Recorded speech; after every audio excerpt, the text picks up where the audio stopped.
Olá, olá, internautas do podcast Garimpo Sustentável. Sejam todos bem-vindos.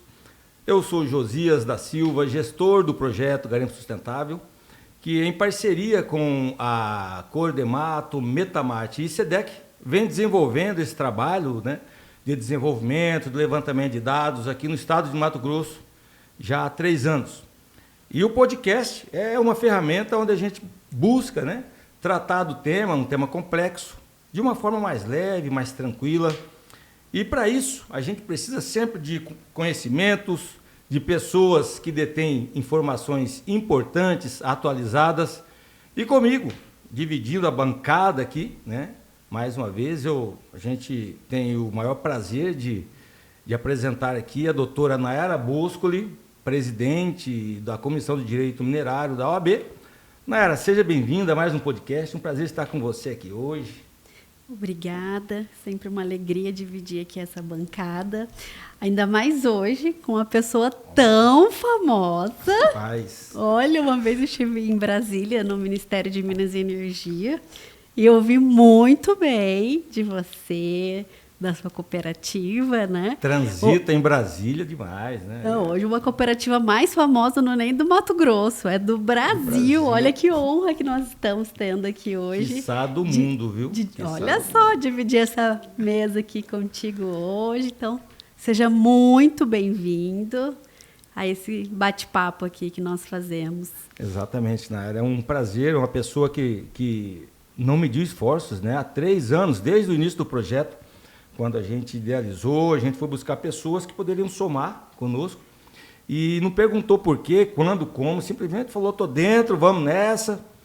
Tudo bem que tinha uma imposição de um gigante do mercado aí, Mas a gente percebeu que era de coração a doação e, de fato, hoje ele é um presidente de uma das maiores cooperativas do Brasil no segmento minerário. A gente disse que essa cooperativa é um case de sucesso, Eu passo a apresentar agora, me permita ler aqui o portfólio do Dr. Gilson Gomes Camboim. Ele é o presidente da FECOMIN, Federação das Cooperativas de Mineração do Estado do Mato Grosso. Também faz parte da administração da CAMISBRA, Centro de Apoio à Mineração Sustentável. Ele é o diretor-presidente da Cooperativa de Garimpeiros do Vale do Rio Peixoto. Já foi tesoureiro, já foi administrador, comprador de ouro, bicho, ele é gigante. Gilson, seja bem-vindo, um prazer estar mais uma vez com você aqui nesse nosso podcast Garimpo Sustentável. Obrigado, eu quero só agradecer de coração, porque o que vocês fazem para mostrar o que é o garimpo, como é o garimpo, as pessoas envolvidas no garimpo, eu só tenho que agradecer. Muitas das vezes mostra a extração ilegal, toda a criminalidade que ocorre na extração ilegal e que chama de garimpo aquilo, E vocês não, vocês conseguem trazer para o público, conseguem trazer para os internautas, toda assim de uma forma bem clara a importância e a relevância que tem. Então, assim, de coração eu agradeço pelo que vocês fazem pelo nosso setor, que é um setor que está aí na história do nosso país. Imprescindível hoje. É essencial para a gente. Política pública, Gilson? Nayara, se me permita começar aqui, já indagando aqui o nosso excelentíssimo senhor presidente, Gilson. Gilson, você hoje representa uma das maiores cooperativas, de mineração do estado do Mato Grosso, do país, a COGAVEP. Quantos cooperados tem hoje? Você já está à frente nessa nova gestão há quanto tempo?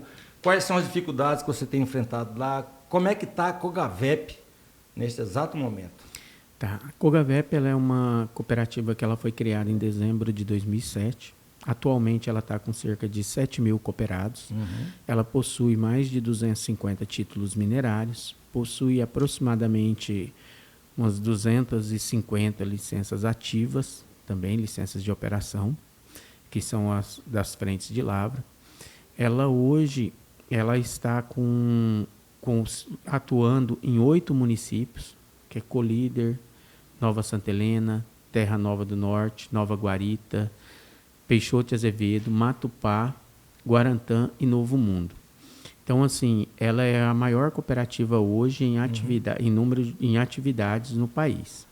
Então, A Cogavep, para nós, assim, para mim foi uma honra poder voltar a presidir ela. E ela vem desenvolvendo diversos trabalhos aí que vai desde questão com o trabalho da questão da eliminação com mercúrio, quanto a questão de trazer recuperação de áreas degradadas com o foco em novas atividades econômicas. Ela está desde 2007, 2008, né? Dezembro de 2007. Em 2008 foi que a gente adquiriu o nosso CNPJ. Então a gente pode falar que a partir de 2008 a Cogavep começa a existir, né? Começou ali com 23, 24 cooperados e as dificuldades. Quando que você consegue... Desde o princípio você está junto na cooperativa? A gente, na reunião de criação dela, de constituição dela, que ocorreu em dezembro de 2007, eu estava presente. Só que naquele momento eu não cheguei a me filiar, porque a taxa de manutenção, o valor estava um pouco acima da minha capacidade naquela época. E aí, quando foi em 2009, eu e mais 27 cooperados, a gente se juntou aos 23 fundadores. E aí a turma até brinca que são os 50 fundadores, mas na realidade a gente veio aderir à cooperativa já em 2009. Em 2008 ela adquire o CNPJ, quando foi em 2009 a gente já começou a dar um andamento já nas demandas dela. Então os trabalhos de fato só começaram em 2009? A gente teve as primeiras áreas nossas legalizadas. Em 2008 ela já estava atuando já com os 23 cooperados ali, começando a viajar, começando a ter, no caso, já a equipe técnica dando suporte pelo apoio que a Metamate prestava com os estagiários, com os geólogos, com o pessoal para poder trazer a todos os nossos cooperados. E aí, em 2009, que a gente abriu um pouco mais para outros cooperados poderem estar participando. Na formação dela já teve a participação da Metamate e tal, do suporte total? Sim, ela foi constituída justamente de uma ideia que veio da Metamate. Na época, São Antônio João Paes de Barros, geólogo, ele atuava, já tinha mestrado, doutorado lá na região, já tinha os acadêmicos que estavam cursando, né, da Unicamp, da UNB, da UERJ. Então, assim, ele veio e com esse trabalho de orientar, de direcionar os garimpeiros lá na época para organizar, né? Porque ele percebia que os garimpeiros sozinhos tinham uma dificuldade muito grande na questão de contratar profissionais e muitas vezes, às vezes, quando contratava certos profissionais aleatórios, às vezes os profissionais, naquela época, a informação era pouca e o valor era muito alto, então ficava um tanto quanto difícil. Aí a criação da cooperativa veio para trazer para esses garimpeiros a organização. E aí foi onde que nasceu o papel principal dela na época. E você, enquanto gestor, né, de cooperativa, qual que é a sua opinião? Porque um dos principais motivos, né, da meta aqui também, desse podcast, deste quadro, é desmistificar, né, a questão do garimpo relacionado à ilegalidade, né? Então, na sua visão hoje, qual é o papel que contribui mais para que essa ilegalidade, de fato, continue a ocorrer até hoje, né? Porque a gente está falando aí de uma Constituição. Claro que não a nível de Cogavep, né? Porque a gente está falando de algo lá em 2007 e 2024 ainda acontece a ilegalidade, né?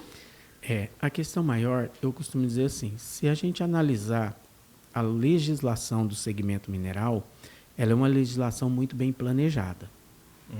Então, a gente tem, assim, a permissão de lavra garimpeira, que seria para atender o pequeno, a lavra de pequeno porte, a concessão de lavra, que atende a mineração industrial, o licenciamento, que atende os agregados da construção civil.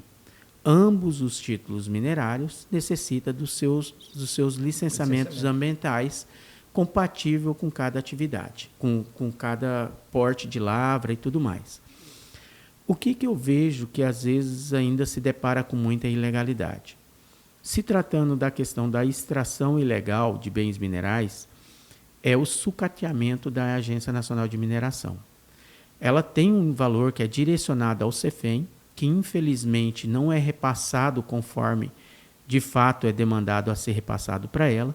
Com isso, se a gente parar para analisar, hoje a Agência Nacional de Mineração, os profissionais que ali atuam, muitos deles já podem se aposentar se quisesse, mas são verdadeiros assim, heróis, eu posso dizer, porque eles trabalham com 1/3 da capacidade de profissionais que a Quantidade de agência profissionais. teria que estar com o Deveria. quadro. Então, quer dizer, eles vivem num estado de greve, praticamente.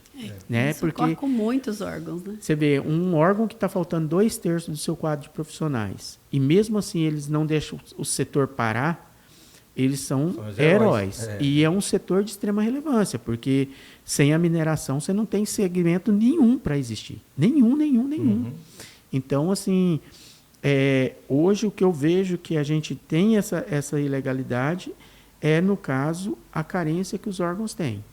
O órgão da Agência Nacional de Mineração, a questão da deficiência de profissionais, deficiência de recursos e deficiência de tecnologia. E, no caso da parte ambiental, a dificuldade de estar em todos os lugares ao mesmo tempo. Enquanto que se tem uma atenção para o processo de legalização, de educação ambiental, que os órgãos ambientais, o que eu vejo deles, eles têm dentro de cada órgão, seja IBAMA, seja SEMA estadual, SEMA municipal, todos os órgãos você vai ver lá que ele tem um departamento de educação financeira. De educação ambiental, perdão, desculpa. De educação ambiental. Daí você vê que ele tem a parte de educação ambiental. Mas quantos trabalhos de educação ambiental a gente vê eles fazer em campo? Quantos deles que você vê, às vezes, nessas regiões remotas, dando orientação, para você licenciar uma área, a extração mineral ela tem que funcionar assim, você tem que ter cuidado nisso, Então, assim, não se ensina isso. E aí, cada um tem que aprender de forma empírica, vamos dizer assim. E aí você está nessa questão de contratar os profissionais. Beleza, você contrata e tudo mais. Só que é um braço muito pequeno. Então, se você educar e capacitar, a eficiência e o crescimento do setor muda de uma forma significativa. E muitas às vezes acaba cometendo, por motivo de ver, às vezes, locais proibidos com alta oportunidade de produção, acaba achando que o crime compensa e indo para essas áreas que são proibitivas, né? E aí é onde acaba confundindo um pouco o nosso setor, porque quem está lá dentro é extração ilegal. Então, aqueles que estão ali dentro não tem a ver com o garimpo, apesar de que alguns ainda chamam garimpo ilegal. Acho que quando está certo é mineração, né? Associa, né? Isso. E Mas outro ponto também que você trouxe sobre a CEFEM é uma dúvida que nós também, quanto advogados, né, e membros da comissão, que a gente também sempre indagou, né? Acredito que também a sociedade, e aí, em parceria disso, nós procuramos o Tribunal de Contas do Estado para desenvolver um trabalho sobre a distribuição do CEFEM. Porque como efetivamente ela é feita?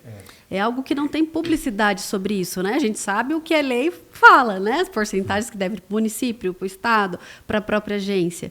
Mas como é feita, de fato, essa distribuição, né?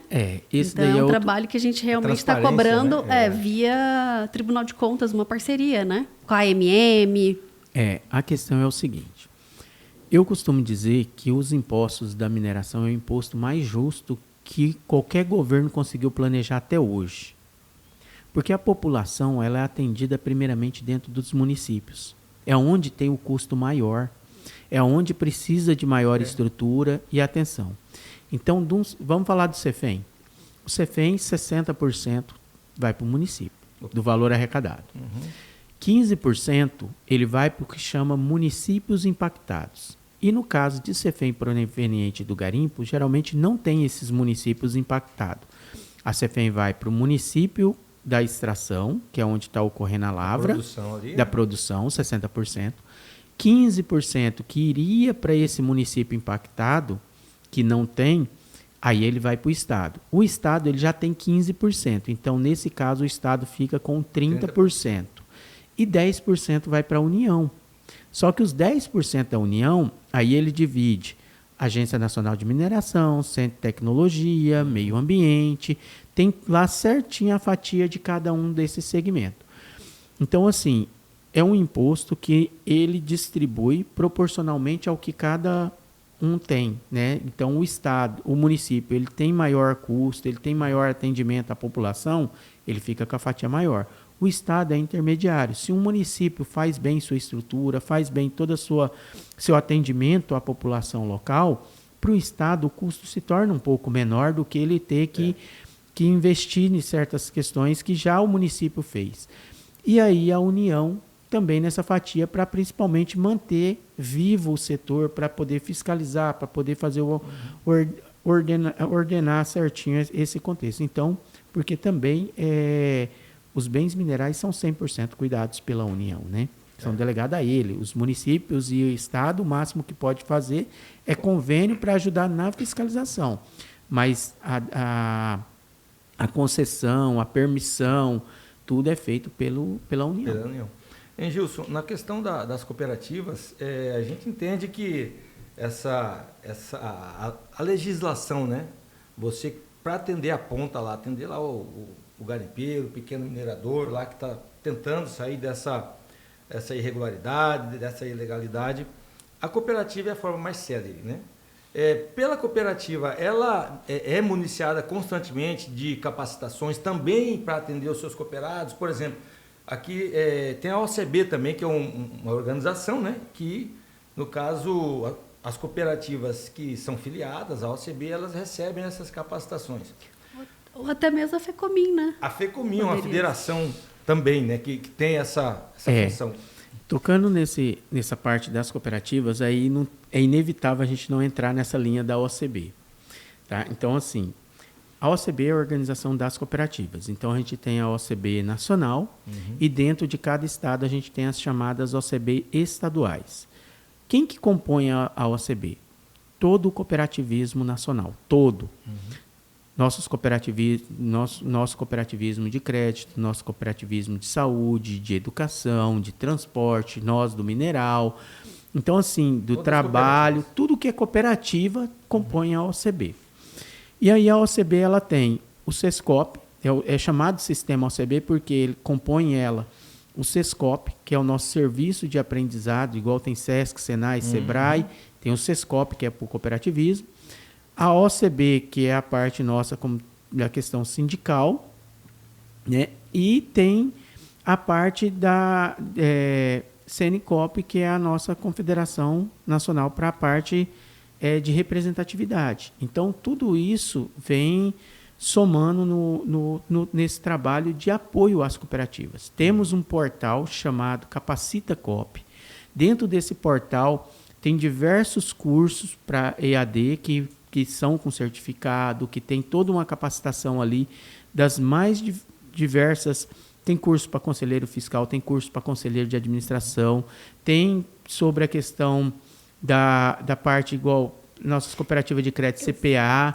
Eu fiz lá um também muito bom de rastreabilidade, né? Sim. Só que assim, eu acho que também um ponto que aí fica a pergunta, se esses cursos, por exemplo, eu como advogada tive conhecimento, mas quem está ali na frente mesmo da lavra, aquele cooperado lá, que está em campo, tem conhecimento desses cursos? Muito pouco. Talvez até mesmo falta assim, isso. A divulgação também do curso, de repente, né? Nós somos muito falhos, assim, de forma geral, a divulgar tudo isso, às vezes, assim, nós, quer dizer, assim, as nossa cooperativa mesmo.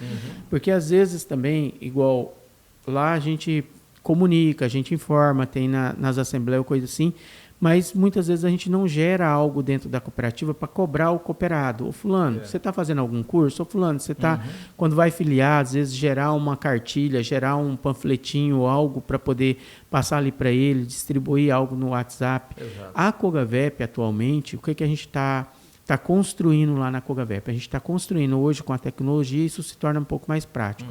A gente está construindo um aplicativo para se interligar com o nosso sistema, para ficar mais fácil a linha de comunicação com os cooperados. Porque numa quantidade dessas de cooperados, igual a gente está falando de 7 mil cooperados, que atuam em 8 municípios distintos. Por mais que a gente tenha hoje o trabalho de estar indo em cada frente de lavra, fazendo a visita, trabalhando na parte do recadastramento de cada cooperado, atualizando dados e tudo mais, muitas vezes, quando você começa aqui, quando você vai terminar a última frente lá, você já tem novidade que poderia ter passado para essa, e no meio do caminho uns pegaram, outros ainda não. Então você tem que ter algo que seja um pouco mais dinâmico. E aí, pensando nisso, a Cogavep começou a trabalhar essa possibilidade da construção de um app, de um aplicativo para essa comunicação com o cooperado, convite para a questão das assembleias, de reuniões, entre notícias e tudo mais, até mesmo cotação, prestação de contas. Então, Tudo isso para tentar estar mais próximo dos nossos cooperados. E isso também já vem acontecendo com outras cooperativas, tá? Não está sendo, digamos assim, a Cogavep não está sendo a pioneira nesse processo, não.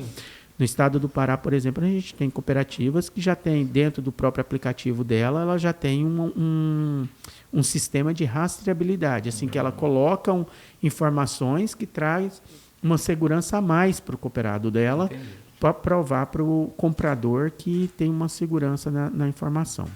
Gilson, a Nayara colocou aquela questão ali dos 60% do CEFEM, né, Nayara? Lá em Peixoto, em Guarantã, que você conhece muito bem ali, o município, ele consegue fazer uma prestação de contas transparente, de modo que você enxergue aonde que está esses 60%? Sobre a aplicabilidade, né? Aplicabilidade desse recurso? Olha, eu vou dizer assim para você, não separadamente, tá? Ali, por enquanto, na nossa região, eu retornei à presidência da Cogavep em março agora de 2023, né, do ano passado.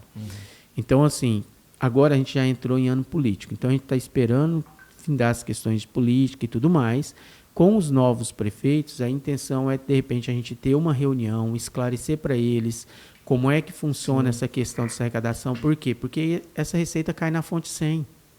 Só que lá, quando você vai no portal da transparência ou quando você acessa lá o site do Tesouro Nacional, você consegue separar certinho quanto que veio de cada fonte, né? O que veio dos chamados royalties, o que veio, no caso, da parte do IOF Ouro. Então, tudo isso você consegue separar lá dentro.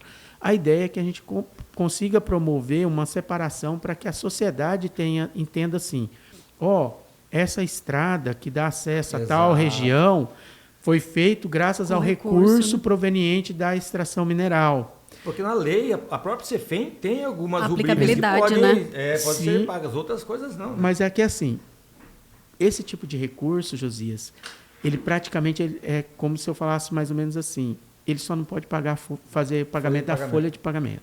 Porque o restante, tudo ele pode ir na infraestrutura, ele pode ir na área da educação, ele pode ir na área... Então, assim, ele é muito amplo para poder ser aplicado, sabe?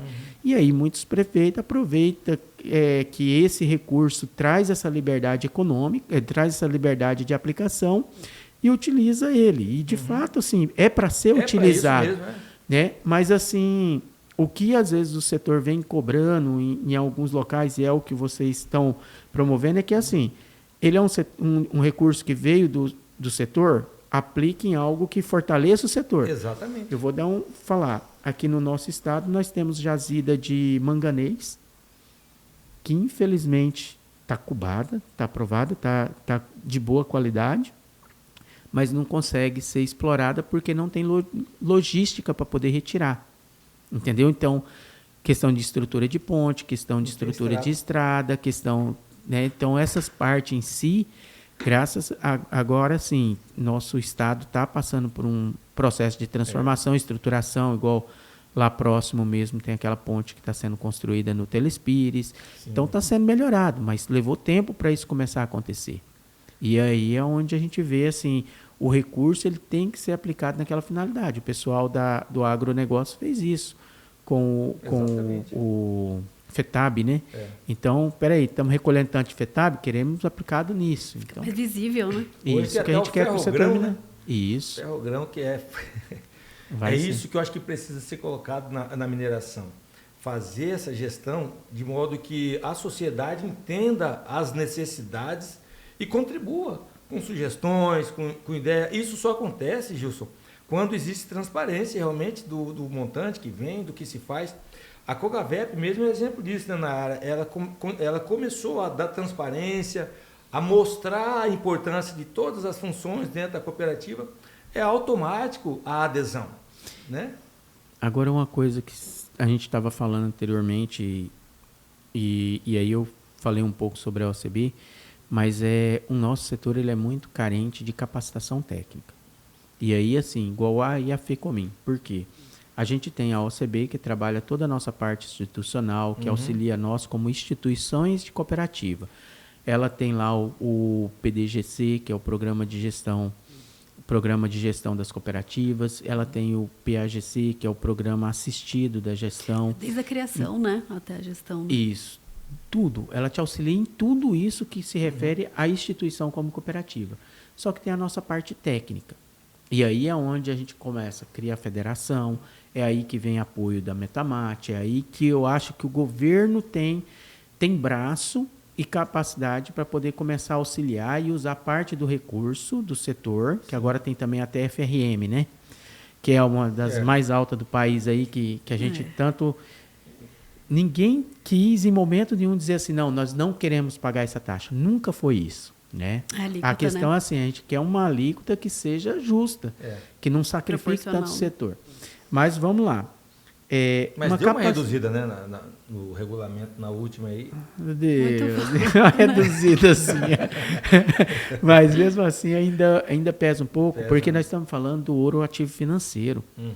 Então, assim, o ouro, no nosso caso do ouro, quando é proveniente de PLG, ele tem a IOF que o ouro de exportação não tem.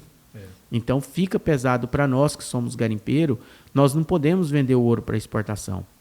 Nós não podemos vender o ouro para uma ouriversaria para agregar valor e aí do Estado sair uma joia pronta com valor agregado, com geração de mão de obra e tudo mais. Isso não podemos. Trabalho que tinha que ser feito, né? Que foi até uma sugestão lá do Tribunal de Contas, né? Então, a gente não pode... Para a Receita ficar no próprio Estado, né? E aí a gente fica limitado. Então, para nós, com essa cobrança em si, ela de fato ela onera nós mais do que as outras questões, ou o ouro mercadoria do que o ouro commodity, que seria para exportação. Mas assim, o que eu quero dizer? Começar a promover uma capacitação sobre como você fazer determinado tipo de lavra, como você usar determinados equipamentos, como isso vai não só aprimorar um pouco mais a vida útil de certos depósitos, como às vezes melhorar a captação daqueles referidos depósitos. E quem sabe até mesmo aproveitar melhor os demais bens minerais. Porque uma capacitação dessa bem orientada, ela abre dezenas de outras oportunidades. Sim. E aí isso vai fortalecendo e tornando o setor cada vez maior, com arrecadação cada vez melhor e com geração de mão de obra e ocupação. Então, tudo isso acho que soma. E eu vejo assim, na educação, o caminho para desenvolvimento de qualquer nação, de qualquer geração, de qualquer cenário. E também falta a questão de polos, né? Igual ali, a gente fala ali Alta Floresta, Peixoto, Guarantã. Não tem a quantidade ali que tem hoje de minas, né? E não tem hoje de jazidas e não tem um curso técnico, né? Então, quer dizer, para a pessoa vir estudar em Cuiabá ou em qualquer outra cidade, é muito mais. Então, a pessoa acaba preferindo não estudar. A própria CETEM, que a gente também conversou uma vez com o Caiobi, por que não pegar nos grandes polos, né? Ter uma CETEM, a Universidade Federal, se fazer convênios, né? Criar polos.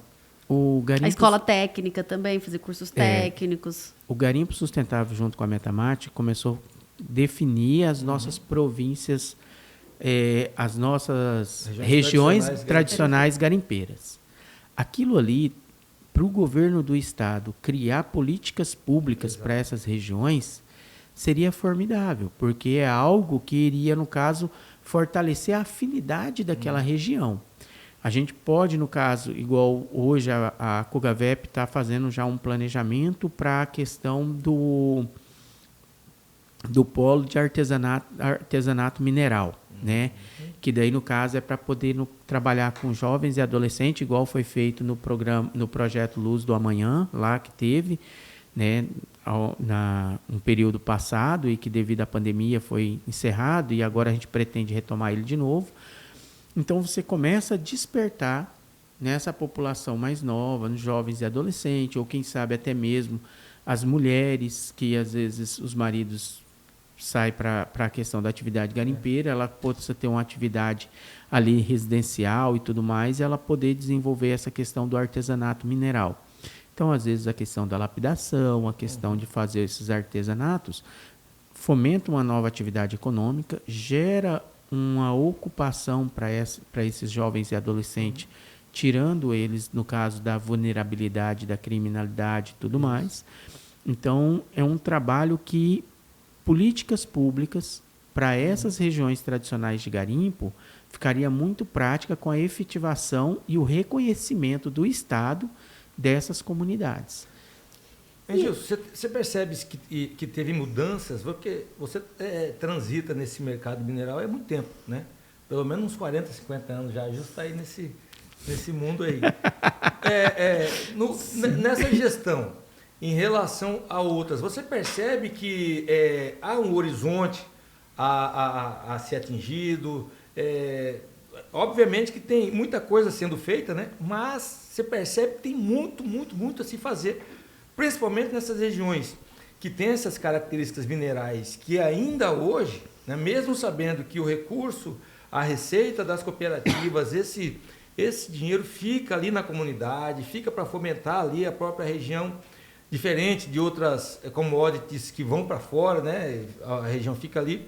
Mas você percebe que, enquanto tem uma região do agronegócio pujante, bombando em matéria de receita, essas regiões minerais, mesmo com esses pensamentos, com essas ideias, elas tão simplesinhas ainda, parece que, né, tem local ainda que parece região faroeste ainda, você entendeu?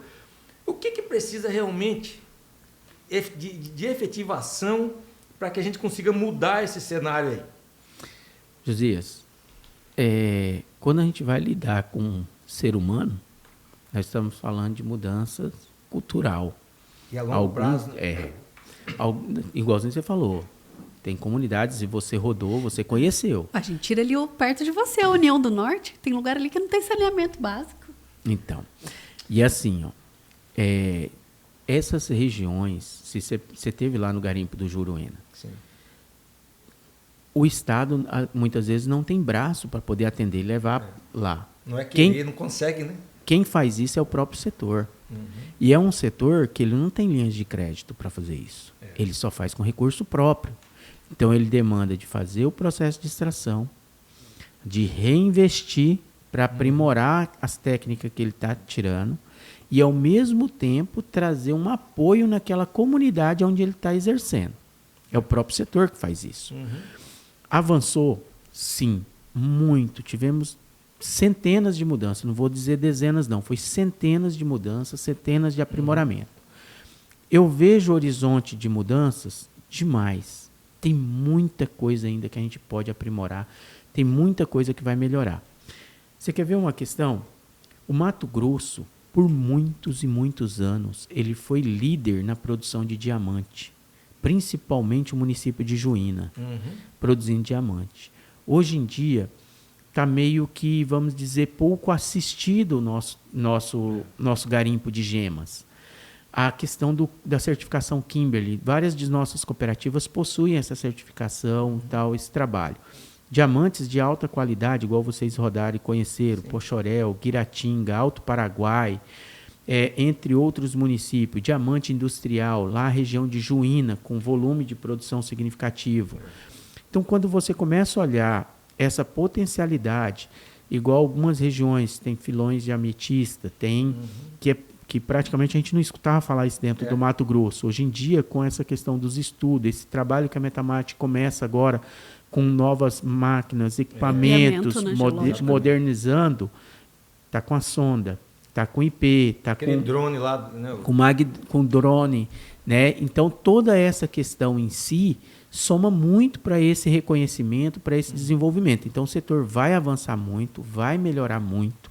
Só que com isso a gente precisa ter uma agência robusta, bem estruturada, e aí o Estado precisa, o governo federal não está conseguindo, quem está perdendo a arrecadação é o Estado, perde a fatia maior do que o próprio O governo federal tem a linha agora do BNDES, mas aí é só para portaria de lavra, né? Só. E aí a gente está nessa tentando ver se a gente consegue para os alvará de pesquisa, para as permissão de lavra garimpeira e para o licenciamento. Sim. E aí nesse cenário assim, a gente vê assim, se por acaso a União demora para promover isso, quem menos está perdendo na arrecadação é a União, que ela está com 10%. Sim. E aqui o MT Fomento tem para o agro, né? Sim. E não tem para mineração. Vamos pensar, agricultura familiar, você tem Pronaf, tem várias linhas de crédito, aí você tem, no caso lá, Empaer, você tem vários outros, Senar, você tem várias instituições que trazem a capacitação, que traz orientação, que faz estudo, que ajuda. E o mineral? Nada. Então, você fica praticamente desassistido. Se a Metamate não tivesse abraçado essa situação, não tivesse, no caso, ao longo desses anos, que foi assim um trabalho formiguinha mesmo. Teve período que a Metamate estava sucateada, teve período que ela estava com, vamos dizer assim, com todo o vapor, com várias máquinas, equipamento, com apoio. Teve, mas teve um momento que ela ficou desligada, assim, desligada que eu quero dizer assim, sem ser assistida, sem ser transferida recurso, e aí o que ela tinha foi sucateada, e agora que ela renasce de novo. Então, assim, você tem toda uma mudança, uma adequação aí para poder ver se o setor funciona. Mármore de alta qualidade ali, então você vê que o Estado... Carrara, né? Calacata Carrara. Se eu não estiver falando besteira, Calacata aí essas questões que você vê o quanto de oportunidade que o Estado tem, remineralizante de solo. Gente, a gente tem no caso que para alguns locais é considerado como...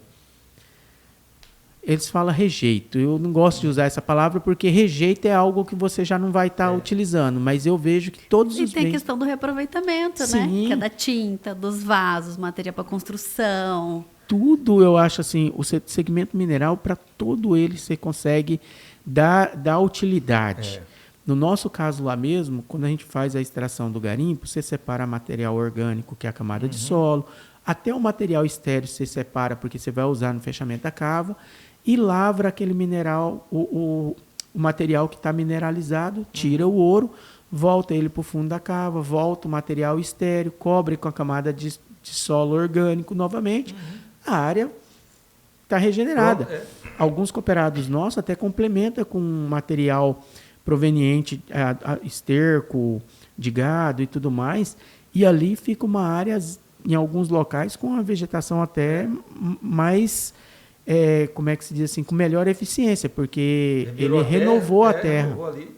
Então, tem como quando a gente fala em sustentabilidade, você constrói ela. Então, hoje lá, no fechamento, é para pecuária? Depende da área. A gente tem áreas lá que foram fechadas para pecuária, porque já estava pecuária quando a gente foi começar a atividade. Outras áreas era agricultura, como o caso do plantio da soja. A gente voltou a lavoura de soja de novo em cima. E a gente teve várias outras áreas que se desenvolveu a piscicultura.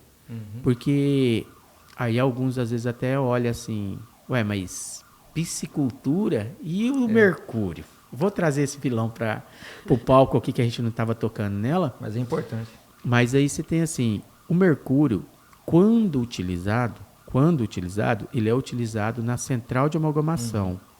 Um circuito fechado, aonde você utiliza no concentrado.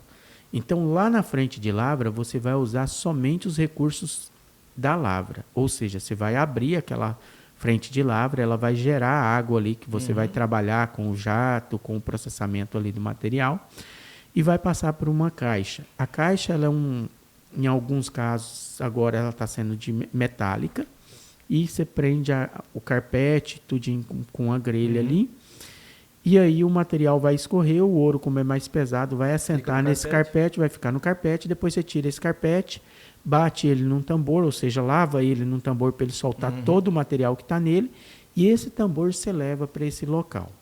Ali não se usa mercúrio. Mercúrio é um produto caro. Então, você usa ele num circuito onde você usa, recupera, circuito fechado, reativa e reusa.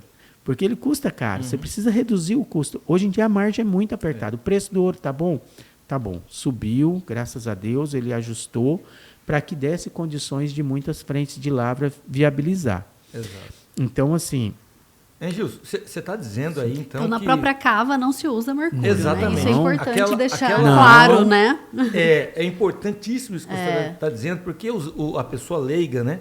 Ela tem duas questões importantes. Aquele visual que muitas vezes ele fala, nossa, que acabou com o meio ambiente, esse monte de buraco, essa questão toda. E quando ele vê aquela água, ele já associa, né? Que ali já tem. Que tem esse mercúrio. Então, você está dizendo que ali nesse circuito que se utiliza hoje, Eles jogam a água ali no paredão ali, né? Essa água é sugada, vamos dizer assim, por 8 polegadas. É isso, né? Vai para essa caixa que tem esse carpete, bate o carpete no tambor e dentro desse circuito fechado, que você faz o resumo, ali no circuito fechado utiliza-se o mercúrio hoje. Isso. Quando se utiliza. Porque Quando se utiliza, né? o que acontece? Com o preço do mercúrio muito alto, e a gente já tinha uma busca constante, quem quiser acessar as redes sociais da Cogavep, vai ver lá que a gente já procurou tecnologia de nanopartícula, de biolixiviação.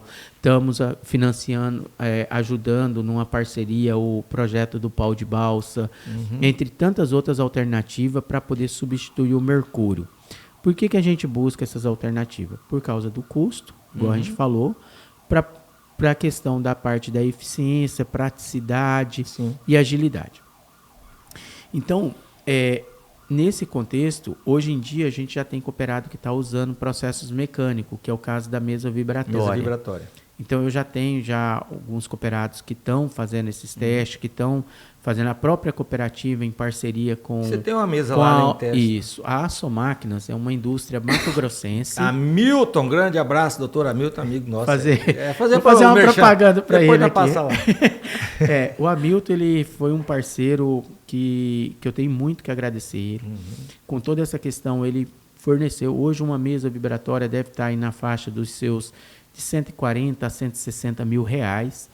Ela exige uma qualificação do material que vai ser processado nela. Então, o Hamilton fez o quê? Ele cedeu uma mesa para que os nossos cooperados pudessem, no caso, fazer os testes com os materiais deles e compreender como que é o funcionamento da mesa, a eficiência que ela proporciona e o quanto de custo ela pode reduzir para eles, né?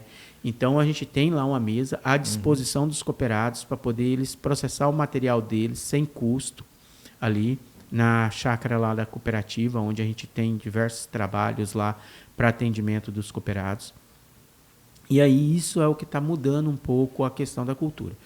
Porque assim, no caso da nossa atividade, é fundamental, como toda e qualquer atividade, todo mundo só vai mudar e aprimorar em algo se você está numa atividade de questões econômicas, é a questão econômica que te ajuda a aprimorar. Ah, fulano faz isso porque ele é bonitinho. Não. Ninguém coloca dois para tirar um, né? Não.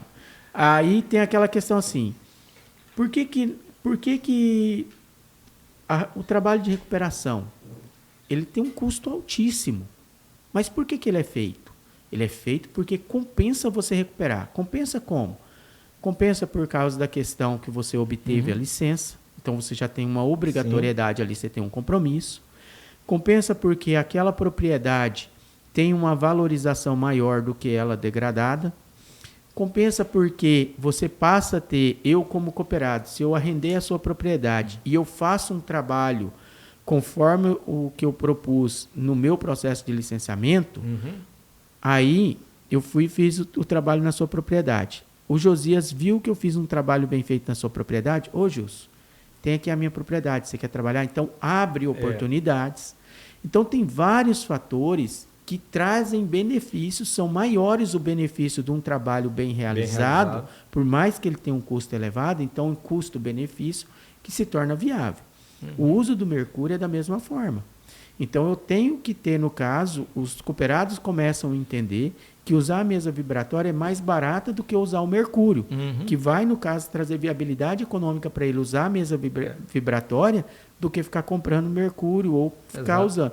Porque você usa, recupera, reativa, reusa, usa, recupera, reativa, reusa, mas quando você vai fazer um licenciamento, a burocracia de você ter um licenciamento onde tem um produto químico para um licenciamento que não tem produto químico é diferente.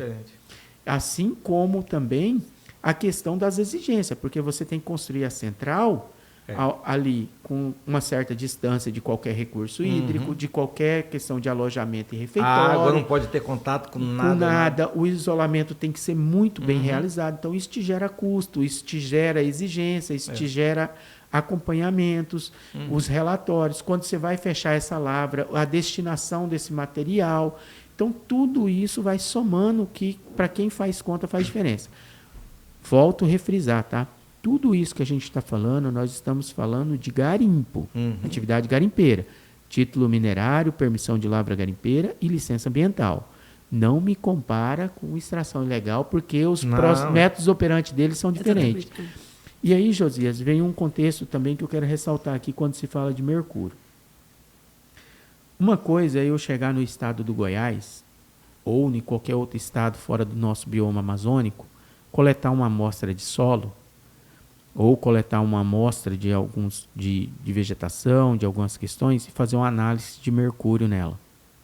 Certo? Ali tem os índices de acordo com aquele determinado bioma.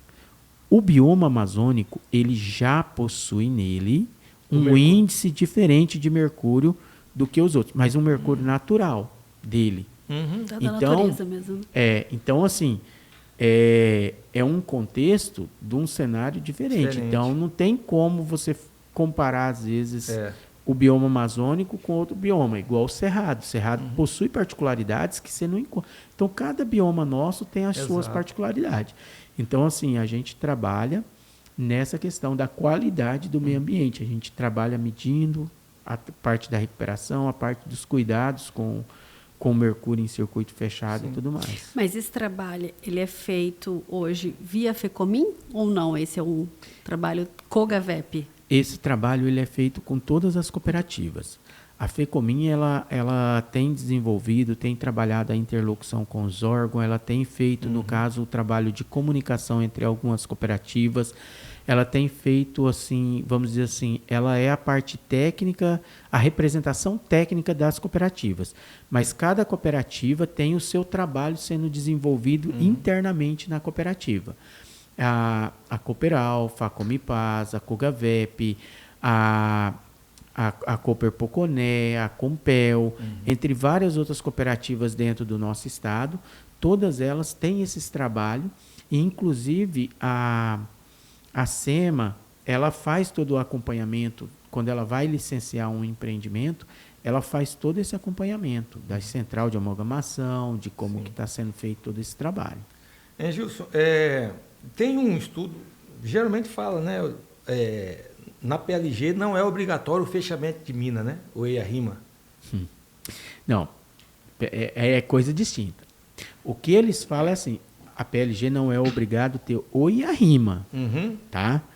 Mas, porque ela tem o estudo de impacto local ali, ela tem o estudo, o estudo ambiental dela, ali é feito e ela é feito o plano de recuperação de área degradada. Dentro do projeto de licenciamento tem o PRAD lá dentro. Não existe isso. Eu não consigo licenciar, trabalhar sem ter essas exigências. E outra, uma vez que você licenciou uma área, você se torna responsável dela até que você prove que você cumpriu todas as condicionantes daquele devido licenciamento e peça a baixa perante o órgão. Entendeu? Entendi. Então, quando eu licencio lá uma área, eu tenho que ir no órgão posteriormente. Depois que eu terminei a lavra, que eu já fiz, que eu não vou renovar, a licença pode estar vencida há 5, a 10, a 15 anos, não importa. A licença pode ter vencido, mas a sua responsabilidade ali não terminou. Enquanto você não chegar no órgão e pedir a baixa daquela licença, e para você pedir a baixa, ela vai checar, você tem que fazer o relatório de que mostrando que você cumpriu, que você recuperou aquela área. Eu já tive caso que o cooperado terminou a atividade, foi lá e recuperou e esqueceu, e vamos supor, não fez o comunicado já para o órgão, vamos dizer. Se outro vir ali bagunçar, ele continua responsável daquilo ali. Entendeu? E a gente explica isso para os cooperados nesse cenário. A partir do momento que ele licenciou, ele é responsável. Então, a cooperativa hoje ela tem um trabalho que trabalho de licenciar a frente de lavra. A equipe que vai lá vai ver se aquela área é passível de legalizar, se ela está numa área que permite o processo de legalização e orienta o cooperado, no caso da legalização, como que vai tramitar. O trabalho de acompanhamento da frente de lavra, que está sendo desenvolvida, né? Perímetro, a sinalização, a questão do mural, a questão das placas internas, a placa externa de sinalização, as visitas de acompanhamento, o cuidado com o circuito fechado da água, e entre tantos outros processos, e o trabalho de fechamento de área. Então, eu tenho hoje lá, no caso, atualmente eu estou com 2 biólogos e um engenheiro, um engenheiro florestal, que estão trabalhando exclusivamente nos relatórios de fechamento de área. Então, esse trabalho é feito, aí para essa área falta cumprir isso e isso. É feito um comunicado. O cooperado, ele é obrigado a cumprir essa diligência lá, desse fechamento. A cooperativa tem esse controle hoje. Esse tem. E aí se ela o cooperado vai lá não fechar? Aí ele responde. Por que ele responde? Porque lá na licença vai o CPF dele, da pessoa que está respondendo por isso aí, e quando ele vai retirar a licença lá dentro da cooperativa, ele também assina o termo de compromisso dele perante a cooperativa nesse contexto. A cooperativa é uma instituição magnífica, ela é formidável. É a oportunidade de um pequeno ter o atendimento, como é que eu vou te dizer assim? Um pequeno se tornar grande, eu vou dizer isso. Então, assim, com a cooperativa foi onde os nossos cooperados conseguiu obter isso falando da Cogavep, mas posso dizer que isso se repete para as demais. É onde tem a oportunidade do pequeno ter todo um quadro técnico, igual no caso da Cogavep. A gente tem biólogo, a gente tem geólogo, engenheiro florestal, engenheiro de segurança do trabalho, tem um quadro multi de profissionais. Então, quando o cooperado cada cooperado, ele recebe pela sua participação e contribuição ali dentro. Então, peraí, eu entrei com a minha mão de obra, é X% do resultado daquela frente de lavra. Você não tem, tipo assim, o Gils faz parte da cooperativa, ele fica de braços cruzados, não precisa trabalhar, nem isso, nem aquilo. Beleza, ele também não participa de nada dos resultados. Entendeu? Você tem participação nos resultados que você gera. Entendi. Certo? Só que assim, tem o ônus e tem o bônus. Então, dentro da cooperativa, aquele cooperado que também causa danos, tem aquela situação, ele que vai responder por aquilo. Então, tem meios de você cobrar, de você punir e exigir. E isso envolve, inclusive, o patrimônio pessoal dele, quando necessário. Nessa questão de patrimônio, Gilson, que faz parte, inclusive, daquela pergunta que eu fiz lá no início, seria interessante ou não, por exemplo, essas regiões que têm a questão minerária aflorada ali, é a receita principal do município, tem uma cooperativa estabelecida, organizada. Essas regiões onde o IBAMA ou qualquer órgão fiscalizador vai lá e apreende um equipamento e vai e taca fogo porque estava numa área ilegal.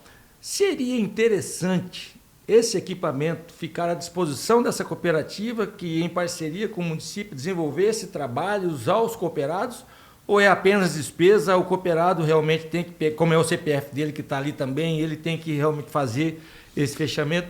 Você acha que daria certo alguma coisa nesse sentido ou não? Essa resposta eu quero pedir a todos. Eu vou responder como Gilson Cambuim, tá? Pelo meu CPF, meu ponto de vista particular. Fique à vontade. Não quero que essa resposta envolva como se fosse representando alguma instituição. No meu ponto de vista, queima de equipamento eu acho um equívoco, tá? Por que eu acho um equívoco? Porque quando ocorre a queima de um equipamento, ele está ocorrendo um crime ambiental. Ali está indo fumaça tóxica na atmosfera, está ficando dejetos metálicos no meio ambiente. Pegando fogo na mata. Dejetos metálicos no meio ambiente, porque no caso, ali sim destruiu, você não vai conseguir transportar aquele meio, que ele vai deteriorar. E vai cair substâncias químicas, como o caso dos óleos, dos lubrificantes, vai cair no solo e vai começar a contaminar o solo. Sem contar o risco de queima da floresta, porque ali você vê as explosões e tudo mais, não é controlado aquilo ali. Certo? Então eu vejo aquilo ali como um crime ambiental. Mas peraí, fala que pode fazer a queima. Não. O que eu vi de portaria e de lei, me desculpa, eu não sou da área jurídica, eu vi que lá fala sobre destruir o equipamento. E quando você está falando numa escavadeira, você está falando num equipamento desse, para qualquer um que tenha pouco de noção, você consegue destruir sem cometer qualquer crime ambiental desse. Eu vou dar um exemplo. Se você ligar uma máquina daquela e abrir e jogar terra no motor, você já... Não façam isso lá aqui, trabalhando. Não. É o Gilson, pessoa física, que está falando. Não está ensinando, não. Não, se por acaso, numa questão dessa, o órgão fala que... Primeiramente, eu já vejo assim, uma máquina dessa, cedida para a prefeitura, vai trazer tantos benefícios para a sociedade, para que destruir ela? Se ela entrou, ela tem como sair. Tem como sair, se diz na lei, diz que ela está no local de difícil ou impossível. Como que é impossível tirar se ela chegou lá? Gente, nós estamos falando de equipamentos que uma prefeitura teria o prazer de disponibilizar prancha para poder buscar, para poder fazer ponte, para poder fazer, às vezes, uma associação de agricultores familiares com a máquina dessa. Imagina quantos tanques de peixe não pode ser feito. Quanto de represa para gado não pode ser aprimorada? Você acha que essa associação não se uniria para poder custear aquele equipamento, para beneficiá-los? É planejamento. E assim, gente, vamos lá. Se uma máquina dessa está à disposição, como no caso você não está fazendo hora de terceiro, vamos dizer que vamos colocar associação tal, cooperativa tal, o tal instituição, prefeitura como fiel depositário, a pessoa vai ter só o custo daquele equipamento. Exato. E quem planejado, a associação pode colocar para um sócio dela usar e ter que pagar aqueles referido custo. Vai ficar muito barato a hora máquina e a hora de equipamento para eles. Então, eu vejo assim, equipamento está lá, está cometendo um crime, você tem certeza que está cometendo um crime? Deve ter, porque queimou, né? Então, se ele tem certeza que estava cometendo um crime, então ele usurpou um bem da União agora. Porque, olha só, se eu prendo esse equipamento, é sinal que ele não vai ser retirado. Equipamento que a União prende e que não é retirado, ele não vai para leilão para poder gerar dinheiro para os cofres públicos. Então, quer dizer que quando um agente queima aquele equipamento, ele está usurpando bens do cofre público da União. Exatamente. Então, tem esse lado também. Cenário, né? Então, o cenário é complicado, porque o agente que pôs fogo na máquina, conforme o olhar de alguns órgãos, de outros órgãos fiscalizadores, pode ver o agente cometendo um crime ambiental, pode ver o agente usurpando receita dos cofres públicos, sendo que ele poderia ter feito o quê? Poderia ter ido numa prefeitura e ter informado, nós vamos precisar de uma prancha à disposição do nosso trabalho de fiscalização para poder proporcionar a vocês fiel depositário. Você não vê isso acontecer. Aí você vê prefeitos indo na mídia e reclamando porque eles queriam máquina e equipamentos. Aí você vê o governo federal, o governo estadual gastando rios de dinheiro para comprar esses tipos de equipamento para posteriormente doar. Aí a gente está precisando de recursos na saúde, a gente está precisando de recursos na educação e a gente está, no caso, com recursos da infraestrutura que poderia ser itens para infraestrutura que poderia melhorar as nossas estradas e tudo mais, sendo destruído por uma questão. Então, esse é o meu ponto de vista, não é por meio de instituição. Agora, as instituições, nenhuma instituição a qual eu participo é favorável à extração ilegal. Não. Porque esse daí está usurpando a oportunidade futura dos nossos cooperados, está usurpando a oportunidade futura da legalidade. Porque o bem mineral extraiu, acabou. E sem contar que ele não arrecada, é concorrência desleal, não recupera, causa dano ao meio ambiente, prejudica a nossa imagem, porque muitos confundem o garimpo com a extração ilegal. Então, tem vários fatores aí que acabam ocasionando toda essa problemática. Então, assim, é caso de polícia. Mas, assim, eu acho que pode ser melhorada essa fiscalização para poder trazer benefício para a União, para os estados e para os municípios, ao mesmo tempo que, de fato, o crime passa a ser combatido. Existem leis que precisam ser atualizadas, né? Tem que ser específico, né? Inclusive, essa questão foi colocada, Gilson, a gente eu até já dei uma lida, a agricultura familiar tem alguma coisa, o deputado Wilson Santos ele redigiu alguma coisa nesse sentido, né, de alguns equipamentos desses serem disponibilizados e foi vetado. Né? Eu acho que a gente poderia juntar forças e tentar redigir uma lei específica, pelo menos para essas regiões que nós temos minerárias aí. Mas assim, ó, é o que eu estava falando para vocês, isso não é uma questão de lei, gente. Vamos lá, onde é que a lei... É igual eu falei, a lei não fala em queima de equipamento, fala em destruição do equipamento quando não pode ser retirado. Agora, quem que prova que foi tentado retirar ele de lá? Quem que prova que foi tentado retirar? Que foi conversado com algum dos poderes públicos que poderia ficar como fiel depositário de ter retirado? A gente não tem isso aí mostrado. Só tem mostrado que chega... Uma notificação, né? Tinha que ter pelo menos, tipo assim, ó, solicita uma prancha para a prefeitura tal que, pois no seu município ocorreu usurpação de bens da União. Se a prefeitura tivesse dado lá, falado assim, ó, não iremos fornecer nenhum veículo... Não temos interesse e não vamos fornecer. Não vamos fornecer veículo para locomoção. Aí sim, aí está provado que de fato tentaram tirar e não conseguiram.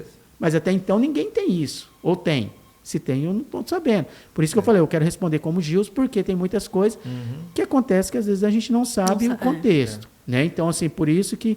Agora, o que eu quero te dizer é assim, a gente tem condições de, sim, aprimorar, porque eu reconheço que se for para analisar e você for ver as imagens, for ver o trabalho, a questão da fiscalização não é algo simples, por isso que, assim, e se a queima de máquina resolvesse, ela não tinha aumentado, ela tinha diminuído. Né? Então, a gente está vendo também que esse tipo de coisa não resolve. Uma solução. O que eu acho que pode resolver esse combate é o trabalho de educação ambiental, de educação e orientação para os métodos de extração, e de orientação à nossa sociedade. Então, isso também a gente precisa compreender e entender esse cenário. Então, tudo isso eu acho que soma. Exatamente. E outra, hoje a gente percebe que esses garimpos, né, que a gente tem visto aí, que estão saindo da ilegalidade, estão buscando novos formatos, que antigamente era só o homem, né, que estava ali. Hoje tem famílias lá, mulher trabalhando junto, filho nas férias vai para lá. Então, realmente é o momento de colocar políticas públicas ali, de fortalecer, de mostrar que essa legalização só tem benefícios, né? Apesar de repente, ter um custo, né? Mas é o jogo do ganha-ganha, né, Gilson?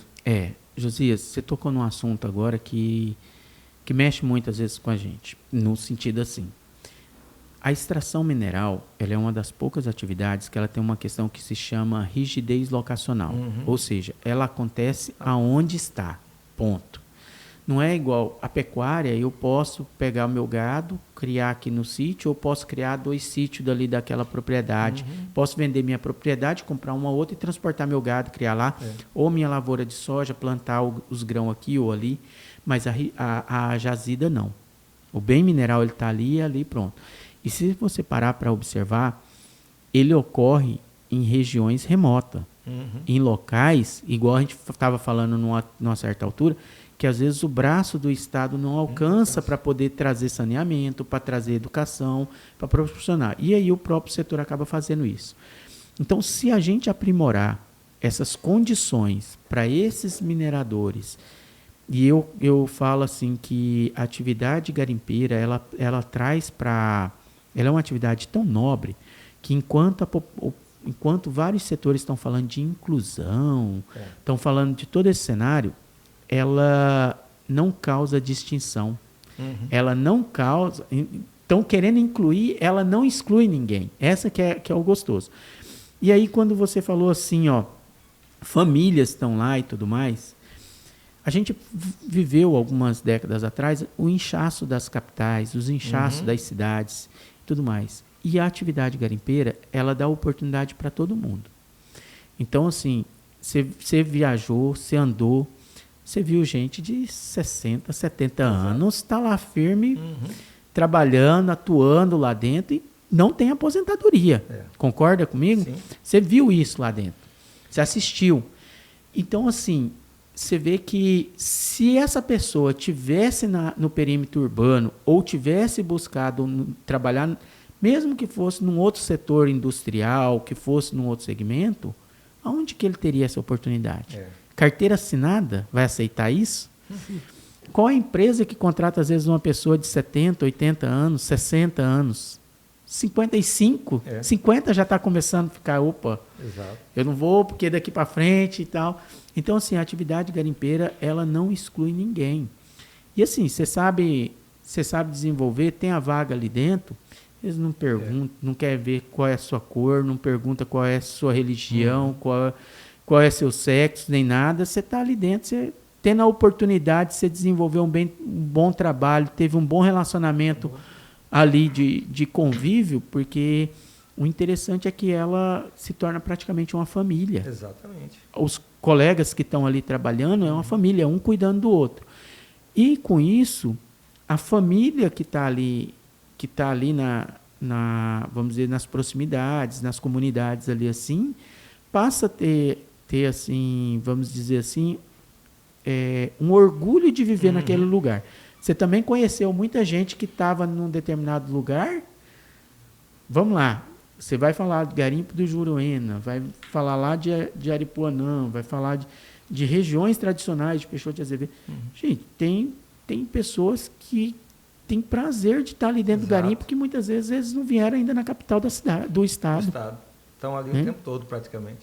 Então, isso é a atividade garimpeira. É uma atividade que ela traz riquezas, que ela traz benefícios dos frutos da sua atividade, a arrecadação de impostos e tudo mais, faz uma distribuição de renda justa, promove a recuperação de áreas degradadas com novas alternativas econômicas ou, no caso, aprimorando aquela determinada atividade econômica, porque quando eu trabalho numa área que eu gero renda para o proprietário, que é os chamados royalties, ele passa a ter uma receita que ele não tinha e ele reinveste, ele melhora a cerca, ele melhora a reforma de pastagem, ele melhora um monte de coisa.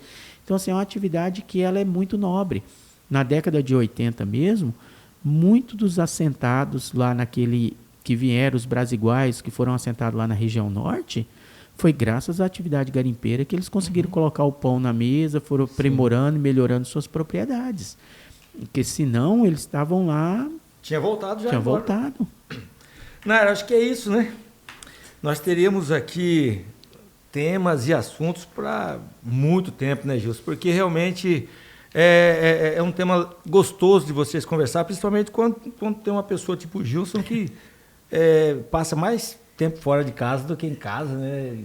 Viajando, buscando conhecimento. Teve agora recentemente ali em Minas, em Expocibran, e estava no Canadá, na Austrália, estava Irlanda do Norte.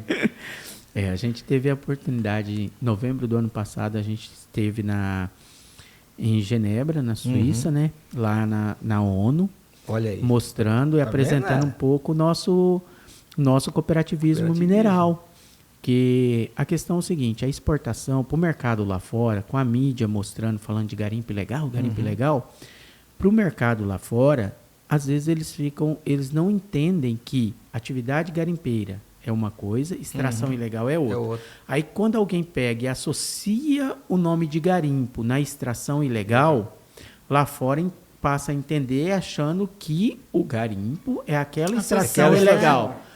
E aí você tem que ir lá e mostrar, falar, não, aqui, ó, isso daqui, ó, é cooperativo, isso aqui é o cooperativismo, fazendo a diferença, tem trabalho social, tem trabalho ambiental, tem trabalho econômico e tem uma atividade que é legal, prevista na Constituição do nosso país, com lei própria, que participa também no Código de Mineração.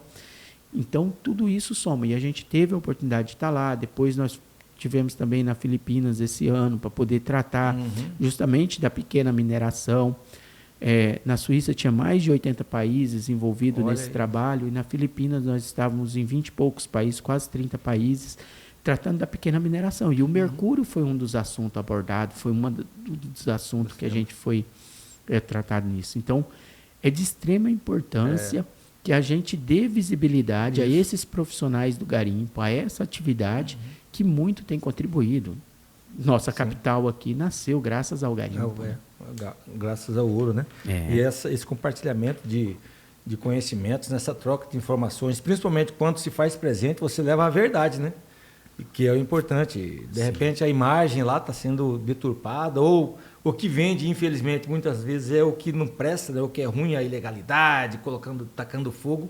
E o que funciona, muitas vezes, se não for você, se não for, de repente, um projeto importante lá dizer, fica lá o dito pelo não dito. Então, Eu acho que nesse ponto, Justo, está de parabéns aí esses trabalhos que você tem desenvolvido, tanto frente à Cogavep quanto à mineração do Estado, né? Hoje você é uma referência positiva no Estado, nessa parte da mineração. Percebe-se que você vive buscando conhecimento e você não se prende, você não é uma pessoa que quer deter esse conhecimento, você quer passar para frente, quer compartilhar, né? Faz parte da OCB, da FECOMIN, da Cogavep, da Metamate.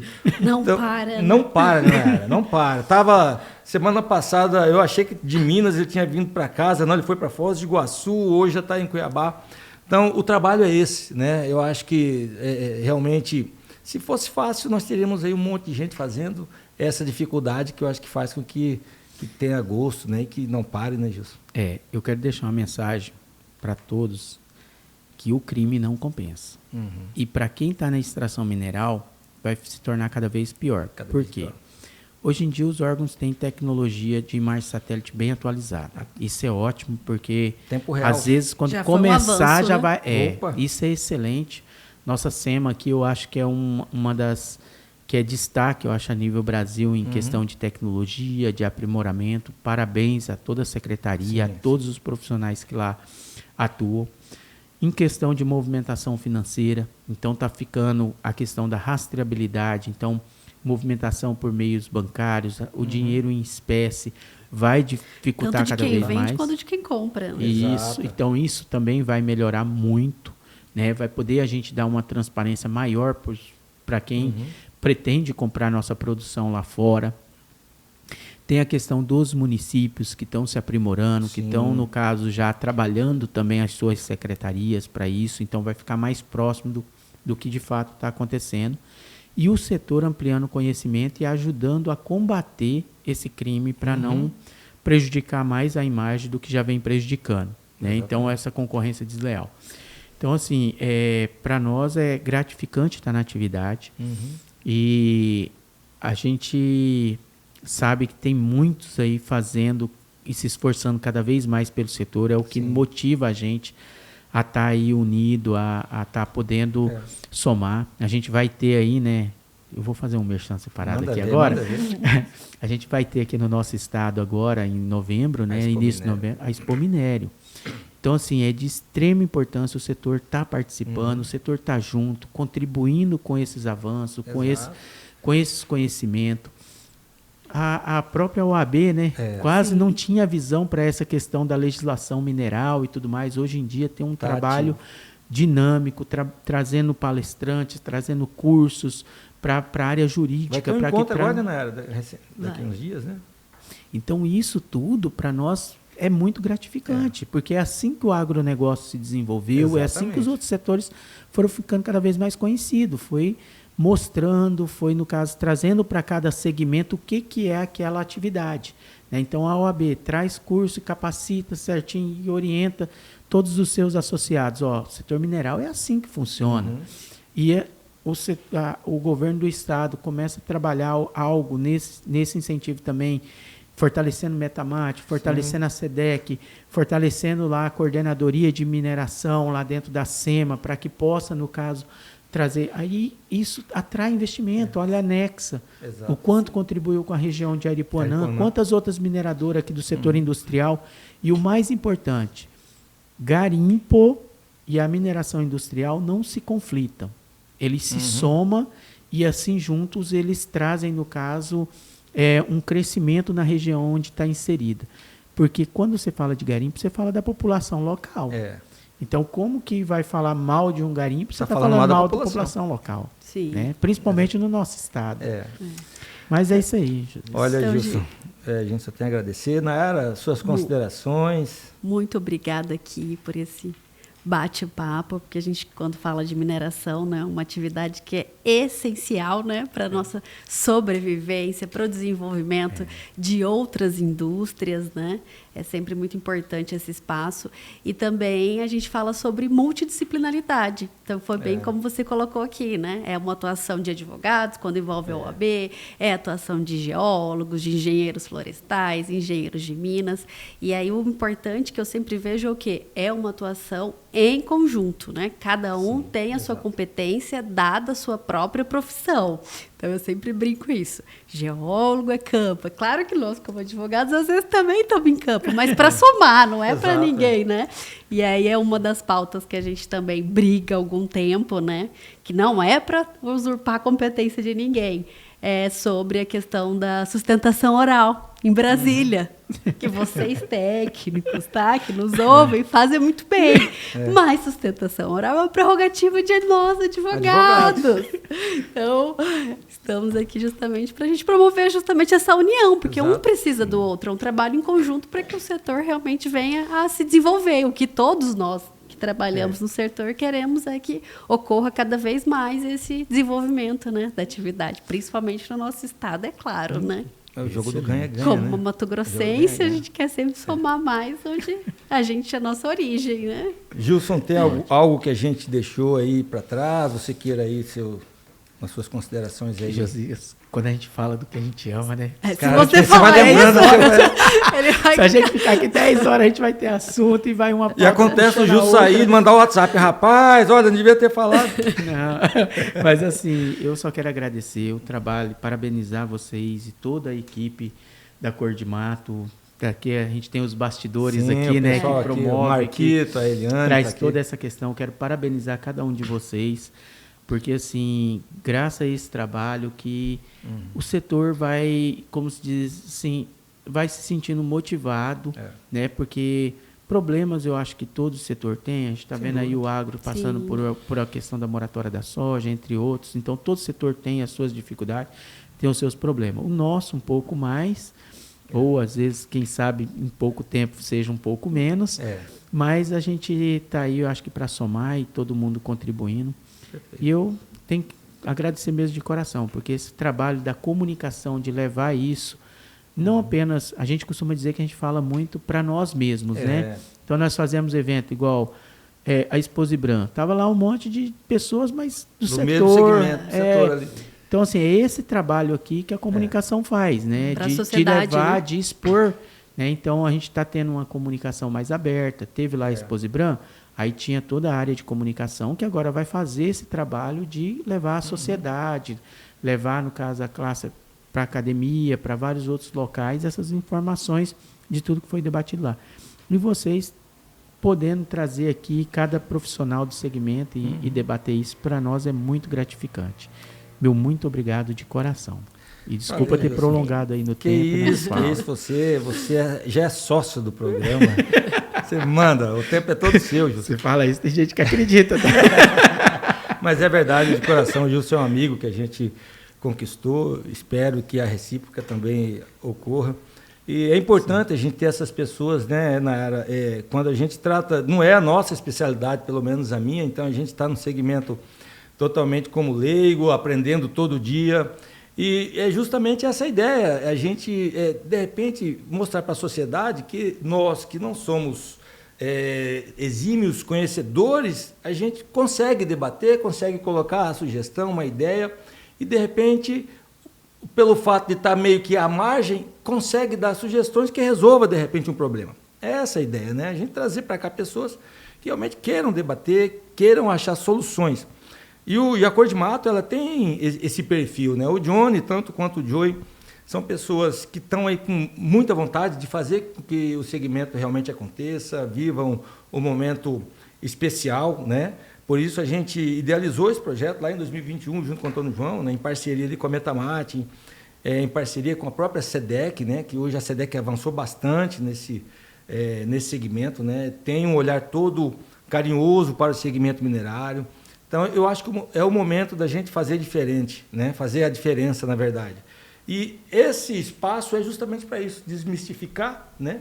Pegar um tema complexo, que não deixa de ser complexo, a gente conversando aqui, mas tentar encontrar soluções, né? Com exemplos de cooperativas que são cases de sucesso, cooperativas que estão engatinhando ou que já são antigas, mas que não conseguem sair da situação que se encontram e que a comunidade toda precisa disso. Então, essa troca de experiências, troca de informações é importante para os nossos internautas, para as outras cooperativas que estão aí precisando de um apoio, de um norte, né, que não sabe como fazer, pode procurar o Gilson, procura aqui a doutora Nayara, a própria Cor de Mato, que a gente quer realmente fazer esse momento minerário do Estado, um momento diferente, né, que a população que está lá na ponta consiga perceber que tem como ser agraciado com essa riqueza que eles estão ali, né, trabalhando de forma correta, de forma legal, criminoso que seja combatido pela polícia, mas quem é trabalhador, quem de repente está fazendo errado por não ter um conhecimento e que quer fazer certo, que venha, nos procure o presidente da COGAVEP, o presidente da sua cooperativa, procure aqui a SEMA, a SEDEC, os órgãos constituídos, se colocando à disposição para trabalhar de forma correta. Tá? A gente diz aqui, o lema do nosso projeto Garimpo Sustentável, que a legalização é o primeiro passo. Então, esse é o primeiro passo. Né, Gilson? Dali para frente, tem os órgãos constituídos buscando dar todo o suporte. Então, pessoal, é isso. Gilson, muito obrigado pela sua participação aqui. Que Deus abençoe todo esse trabalho, né? Que o Estado consiga colher todos os frutos que a gente espera que estejam sendo plantados. Obrigado, doutora Nayara Boscoli, por mais este programa.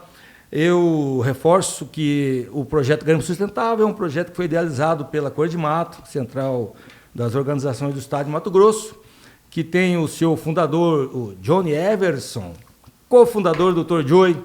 Coincidentemente, os dois são meus irmãos, e em parceria com a Metamate, Companhia de Mineração do Estado de Mato Grosso, que tem o Dr. Juliano Jorge como presidente, e em parceria também com a Secretaria de Desenvolvimento Econômico do Estado, a SEDEC, do nosso secretário César Miranda. Muito obrigado por acreditarem no projeto. Muito está sendo feito, né? Muito tem por se fazer. São coisas que a gente precisa dar publicidade e esse aqui é só um dos passos que a gente está dando. Muito obrigado e até a próxima. Valeu, pessoal. Valeu, Nayara. Valeu, doutor Gilson. Até a próxima. Valeu. Muito obrigado.